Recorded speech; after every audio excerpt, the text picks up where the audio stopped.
na po ba lahat ng teacher, yung mga estudyante? Much better na ihahatid pala sa first day.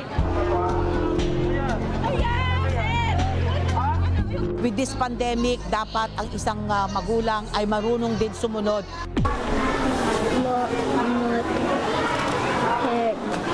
Mother, Sister, canteen, canteen. Kita mo naman parang lost talaga sila. Siyempre masakit sa guro dahil kawawa yung mga bata dahil at the age of 7 or 8, marami pa rin ang non-readers.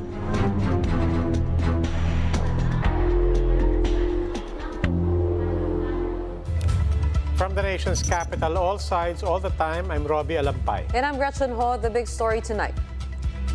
After more than 2 years of distance learning, schools welcome school year 2022-2023 today with the return of face-to-face classes. However, some students, parents, and teachers admit to facing challenges in adjusting to the new normal. Juan Gualvez with the big story. Many students are excited to return to their classrooms after 2 years of spending their school days at home under a remote learning setup. However, some students appear to be less happy with the return of face-to-face classes. These kids, especially the younger ones, got the so-called first day blues, that is, turning emotional as they attend their first in-person classes this year. Parents of students in Quezon City's Commonwealth Elementary School were not allowed to bring their kids up to their classrooms, something that parents were dismayed about. Kabisado na po ba lahat ng teacher, yung mga estudyante? Hindi po nila kabisado lahat ng mga pangalan ng estudyante nila, itsura ng estudyante nila. Kaya much better na ihahatid pala sa first day. At pakilala din mismo nung nanay, personally, yung teacher nila. But the school's management says they're only looking out for the children's safety. With this pandemic, dapat ang isang magulang ay marunong din sumunod. We explained that ang kanila ay dapat hanggang sa gate lang. Kasi para sa ganoon ay mas maluwag-luwag at we could practice the social distancing. Inside the school, students need to get their body temperature read and their hands sanitized. If they start exhibiting symptoms, they will be sent to the isolation room and picked up by their parents. In Caloocan City, the Bagong Silang Elementary School had a problem with implementing class shifts. The school said it did not anticipate the flow of students from the morning and afternoon shifts. The school designated a specific gate entrance for each shift, but it turns out one of the gates needed repairs and cannot be used. Over in Manila, the city government is eyeing to offer free vaccination within the school grounds. Though getting vaccinated is not a requirement for kids to return to school, Mayor Hani Lacuna encouraged students to convince their parents to get them inoculated. Maglalagay po tayo dito ng vaccination areas na ginawa na po during the enrollment. At the Hermosa Elementary School in Bataan, Teacher Bev started giving assessment tests to her grade 2 students to identify the degree of learning loss over the past 2 years of blended learning. Teacher Bev said students may be having difficulties with 2 years of learning done online. Siyempre masakit sa guro dahil kawawa yung mga bata dahil at the age of 7 or 8, marami pa rin ang non-readers.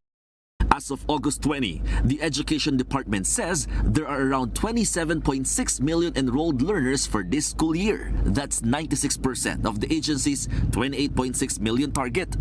Full face-to-face classes will begin in November. For News 5, Mon Gualvez, we are One News. To hear their assessment of the first day of classes this academic year, we have with us DepEd spokesperson Michael Poa joining us live via Zoom. Welcome to the big story, Attorney Poa. Thank you, sir. Good evening, Sir Robbie. Good evening, Ma'am Gretchen. Good evening to you both. So, sir, big day. Your assessment of opening of classes. Yes, well, the general assessment based on the reports given by our regional offices through their regional directors is that the opening day of classes went relatively smooth. Wala naman pong malaking problema. Walang mga major incidents reported to our command center. However, that being said, we will continuously monitor the situation, not just today, not just the first week, but moving forward, just to ensure yung tinatawag po nating ligtas na pagbabalik eskwela ng ating learners. But that said, sir, what were the biggest challenges? Well, the challenges would be probably meron pa rin po tayong shortage of classrooms. That's really something that has been here pre-pandemic. and something that we really want to address during the next 6 years. Basically, what we're doing now is we're doing strategies to sort of lessen the load and lessen yung grabe yung congestion in our schools, especially in the urbanized areas such as NCR and Calabarzon. So we are implementing our shifting schedules to somehow ease the congestion. Attorney, I know when it comes to the vaccination figures, they're not that high, especially when it comes to the kids. I have here figures from DepEd, 19% of kids have complete vaccination, 92% for faculty. With these rates, how do you plan on keeping our schools safe? That's true, ma'am. Just to clarify, the 19% is the rate as we find it in our learners information system at the moment. We are expecting that with the opening of classes, we will be able to update our learners information system to reflect a more accurate number as to how many of our learners are actually vaccinated. However, having said that, it is quite unfortunate na mababa pa rin po talaga yung ating vaccination rates, especially with our learners. That's why right now, we are coordinating with the Department of Health so that we could roll out counseling sessions specifically targeting unvaccinated learners, unvaccinated teachers, and non-teaching staff to help convince them to actually get vaccinated. And afterwards, when we have a number, an idea of how many people are willing to get vaccinated, we again will be coordinating with the Department of Health to roll out mobile vaccination drives so that we will be able to bring vaccination closer to our learners and our teaching and non-teaching staff as well. Kamusta naman po ang enrollment? And for that matter, people actually, the rate of the students actually showing up. What are we seeing there? Right now, sir, as of 7 a.m. this morning, our enrollment is at 28 million. So that is already 101% if you were to compare that with our enrollment last year. However, admittedly, it's still short of our projection of 28.6 million. We are anticipating that a lot of our parents will be enrolling today or the last day. We'll have to check the numbers tomorrow. We are also anticipating a lot of late enrollees, as has been the trend for the past few years. Sir, when it comes to the numbers, what have you noticed? Are more private school students shifting to the public schools? Meron po ba tayong datos sa doon? And 500,000 plus students didn't enroll. I think 28.03 million enrolled. Short, a little bit short, but 28.6. Ano po yung nakikita nating mga dahilan? Opo. Yung sa trend po talaga pong may simula nung nagpandemya, there has been a shift. A lot of our private school students have been transferring to public schools, therefore giving also problems with our private school system. We'll see what we can do there. Now, in terms of doon naman po sa enrollment figures na kulang pa, we are really expecting na marami tayong late enrollees. We announced today that as per DepEd Order Number 3, Series of 2018, the students or the learners can be accommodated as late enrollees as long as they meet yung 80% of the school days prescribed for this school year. So what does that mean? They can still enroll as long as may natitira pa pong 80% sa school days nila, which I guess to put it simply, within September, papayagan pa po natin silang mag-enroll. Alright. Isa nga sa mga napakinggan natin sa balita kanina, itong nangangamote yung ilang estudyante sa math daw dahil 2 years na walang face-to-face classes. How do you plan to deal with the so-called learning loss? Yes, ma'am. Not only in math, also in literacy skills, no? As we've seen with the World Bank report.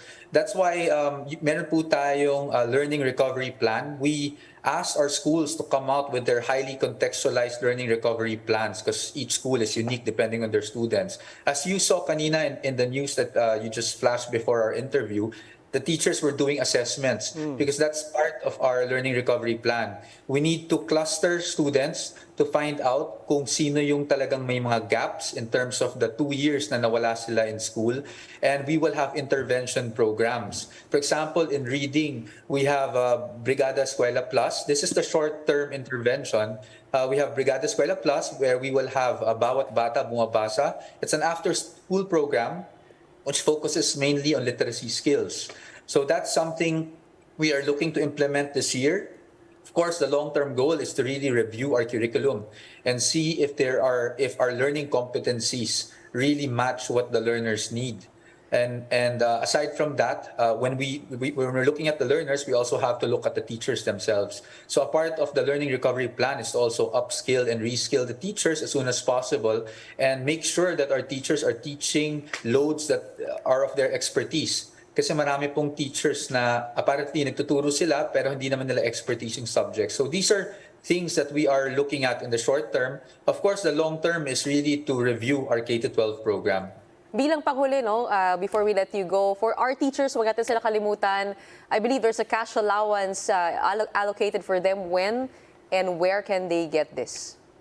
Yes, ma'am. So this cash allowance is a 5,000 cash allowance that we started distributing today. We're hoping that within the week, lahat po ang ating mga teachers ay makakuha na. What we do is this fund is downloaded na to the SDOs or the schools divisions offices, and they're the ones that actually disseminate or credit these amounts to the accounts of the teachers. So as of today, we've been monitoring also the situation. NCR medyo nabigyan na po yung mga teachers. I think it's just the matter of timing difference in terms of crediting sa banks. We are still continuously monitoring the situation nationwide. So hopefully before our joint press con, which always happens on either a Wednesday or Thursday, that's every week, we'll be able to give the media a sort of percentage of all the teachers that have already received the 5,000 cash allowance. All right, sir. Of course, iwas po tayo sa mahabang pila. Maraming salamat, DepEd spokesperson Michael Poa. Join us in the conversation. Our big question tonight: how was your first day of school? Share your thoughts on our Facebook and YouTube live stream or post a tweet with the hashtag #TheBigStory. We'll be reading some of your comments later on in the program. After the break, we'll talk about the chaotic rollout of the DSWD's Education Financial Assistance, or Ayuda, ahead of today's opening of classes. That when the big story returns. Keep it here on One News.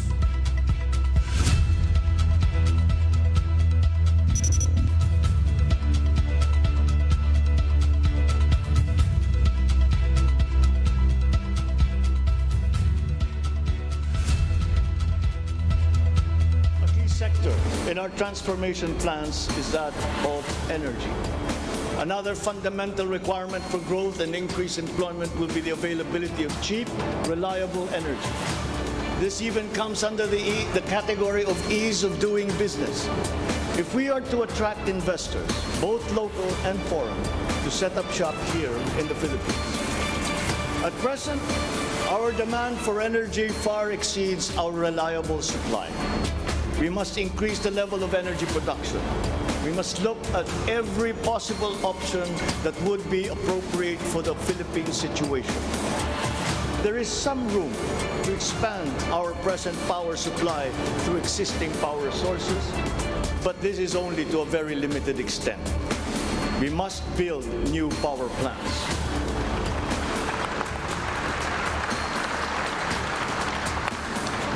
We must take advantage of all the best technology that is now available, especially in the areas of renewable energy.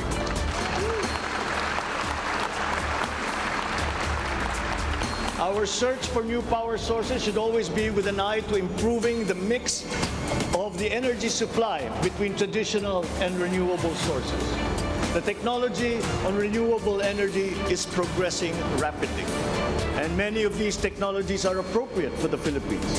I believe that it is time also to re-examine our strategy towards building nuclear power plants in the Philippines.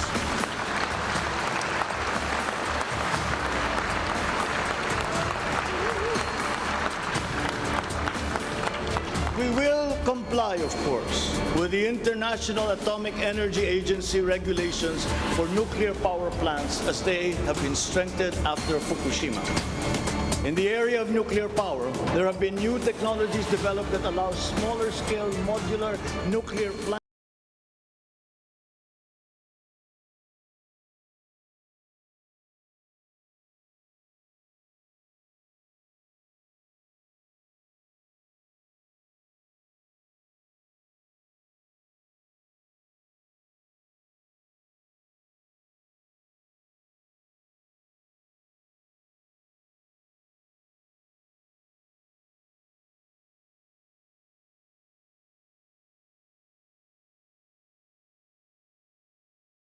na ang bawat isa sa inyo ay ginagawa ang lahat ng inyong makakaya upang patuloy na harapin ang lahat na pagsubok sa kasalukuyan. I do not intend to diminish the risks and the challenges that we face in this turbulent time in global history.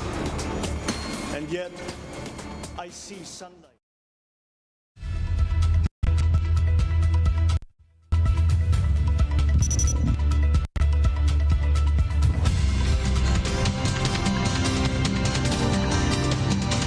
Teachers are now looking at peer tutoring and remedial classes to address the learning gap.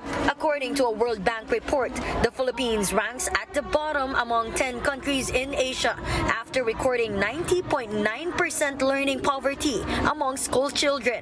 In her speech during the National School Opening Program in Bataan, Vice President and Education Secretary Sara Duterte admitted that there has been a learning loss. But she emphasized that there are steps already being undertaken. DepEd's special programs will be complemented by interventions from many organizations and education partners that wish to help our school children recover from their learning loss. VP Sara said COVID-19 should no longer be used as an excuse to keep children from face-to-face learning.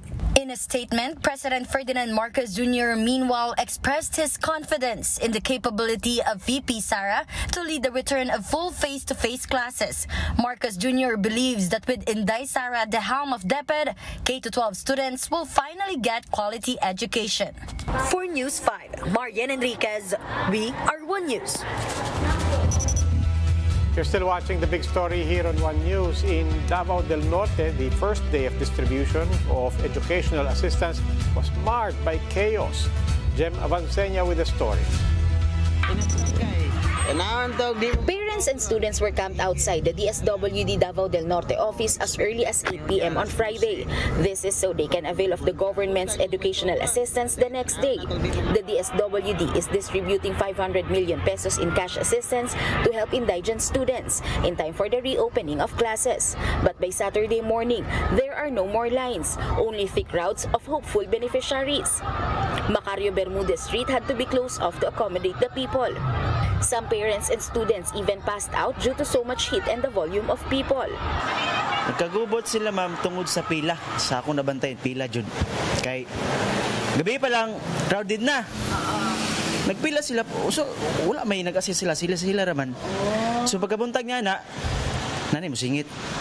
So, katong nagpila gabi, diha ang nangikonan ba? Authorities weren't able to manage the situation. With this, the DSWD regional office decided to suspend the distribution.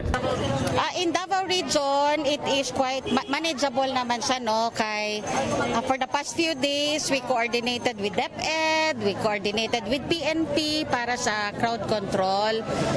For Davao region, okay naman. Nagka-problema lang sa Tagum.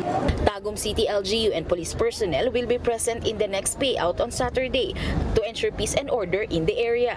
The educational cash aid distribution is scheduled every Saturday until September 24.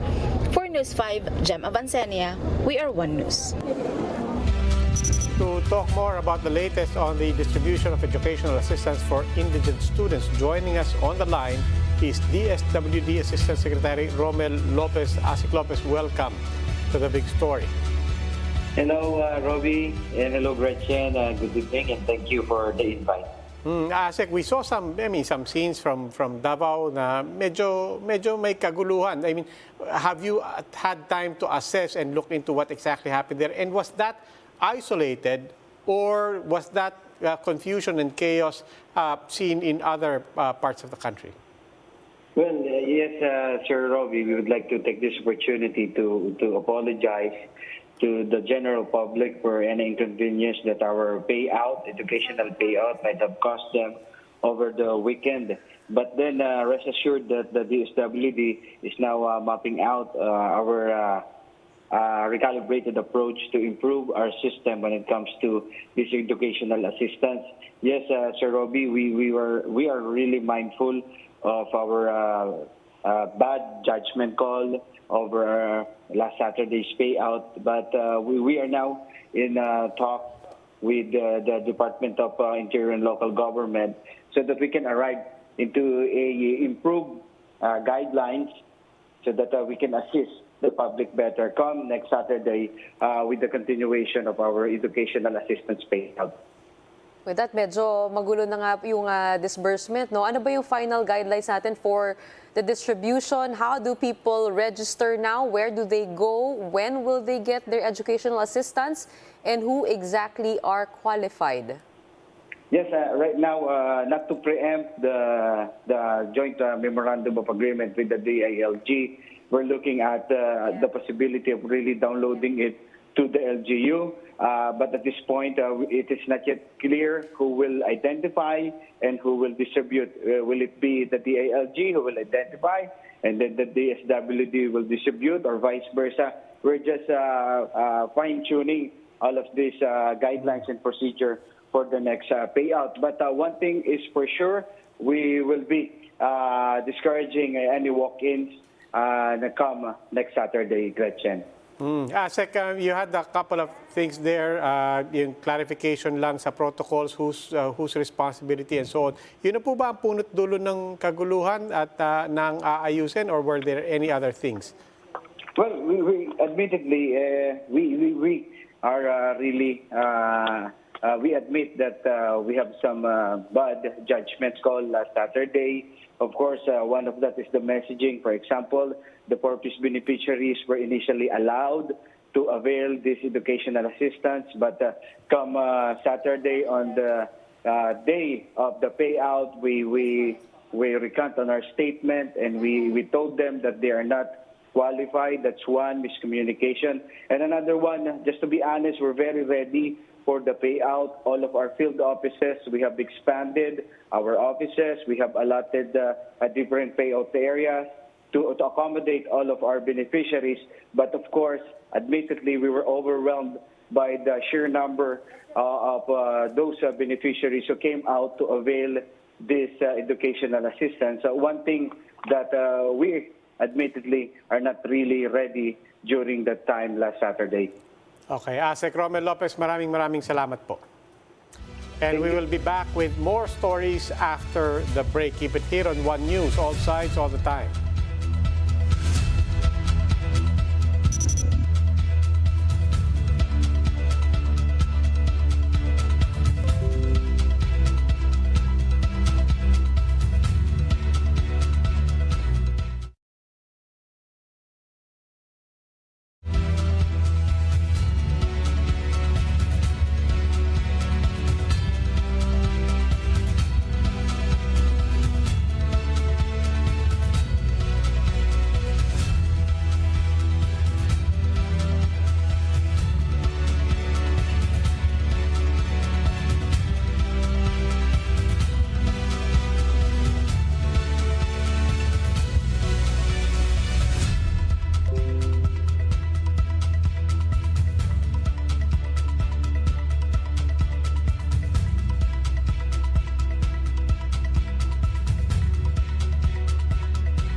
2022 Toyota Gazoo Racing Vios Cup is back once more. Held at the Clark International Speedway, racers and fans geared up for the second leg of the tournament. The stakes were much higher this time around as racers battled for higher positions in their respective classes. We are very proud of our racers because they are embodying our philosophy of pushing the limits for better. We have seen several racers elevate themselves from different classes to a higher level in terms of racing. Also adding to the fun and excitement were the fans, who were once again allowed inside the venue. It is so nice to see more people watching us and being present because we love the sport and we love that the fans, they support us. The second leg, though, proved to be a game changer for most racers, as Leg 1 winners seemingly had a harder time replicating last month's success on the track. It's more exciting and interesting because all of the drivers are really good, developed me as a driver and become a better racer. But aside from the Circuit Championship and Autocross Challenge, fans were also given a preview of Toyota's brand new addition to its GR lineup, the GR86. A lot of people, especially car enthusiasts, racing enthusiasts, have been anticipating this model, and finally it's here in the Philippines. Celebrity guests also joined in the festivities, such as Enzo Pineda and Aaron Villafor, among others. Social media personalities Ashley Gosing-Fiao and Benedict Cua were also present, as well as beauty queen Patch Magtanong. All participated either in sporting or promotional class of the event. Before, I didn't have any idea pagdating sa mga racing, ganyan. Kasi before parang nakakatakot, ganyan. But now, it helped me become more ma-explore na tao. For fans who weren't able to catch the first two legs live, it's not too late, as Toyota still has the third leg happening in November. This will be the final leg of the season, which will be held at the same venue, Clark International Speedway. We still have our third leg coming up in November, so watch out for that. So we'll finally get to meet the champions of this season. So we'll finally get to meet the champions for this season. So come join us here at the Clark International Speedway. And you may also watch the live stream via our Facebook account, which is Toyota Gazoo Racing Philippines. For News 5, Marty Bautista, we are One News. And that's the big story tonight. For more updates, follow News 5, the Philippine Star, and Business World Online. You may also log on to onenews.ph for more in-depth analysis. Ako po si Robbie Alampay. The big story is also available via Signal Play app. Make a free account now at signalplay.com and stream One News anytime, anywhere. Ako po si Gretchen Ho. Mask on, wash hands, and stay safe, Philippines. We are One News. All sides, all the time.